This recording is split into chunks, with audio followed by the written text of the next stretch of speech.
For this video, idol, meron tayong tutorial kung paano ikabit yung hamba.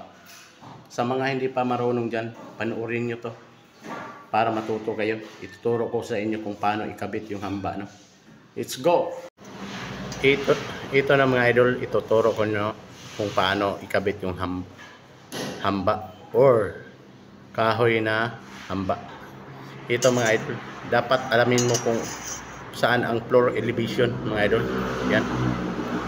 Kung hindi ikaw yung naggawa ng building, tanungin mo yung foreman kung saan ang elevation nila. Tapos tanungin mo kung ilang galing sa elevation nila, saan yung finish floor line. Tulad nito. For example, ito yung floor elevation nila. Yung finish floor line nila galing sa level bababa ng 98. Yan yung kunan mo ng elevation sa hamba mo. Magsukat ka ng, lagyan mo yung hamba mo yung ganito. Ito, buhitan mo, no? Tapos sukatin mo. For example, 210 galing sa floor line elevation 98. Dito ka sa taas magsukat ng 112. Ito mga idol,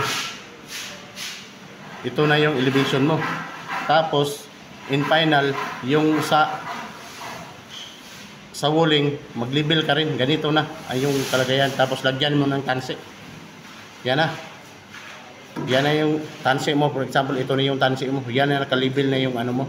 112 yung kinuha mo dito sa taas galing sa rabbit. Tapos yung pababa 98. Bali 210 siya lahat. Yung finish floor line niya ganito.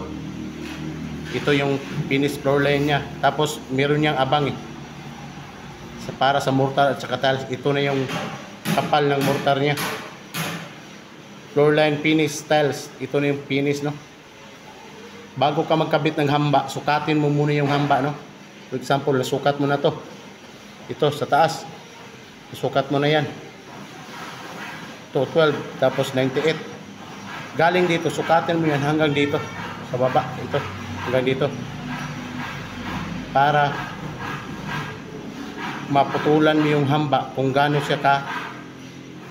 Meron kasi yung hamba na mataas yung ano, para maputulan mo siya, para pag lagay mo ng hamba mo, sakto siya dito sa tansi na nilagay mo sa finish floor line. Yan mga idol. At sukatin mo yung hamba bago mo ilagay. Tapos bago ka magkabit ng hamba, kailangan meron kang mga lansang dito. Nakakay mga lansang di pang butang para dili na siya mo bitaw mga idol. Yan lang, no? Sa lahat dyan na nagsimula pa, panoorin nyo to para matuto kayo. Thank you for watching.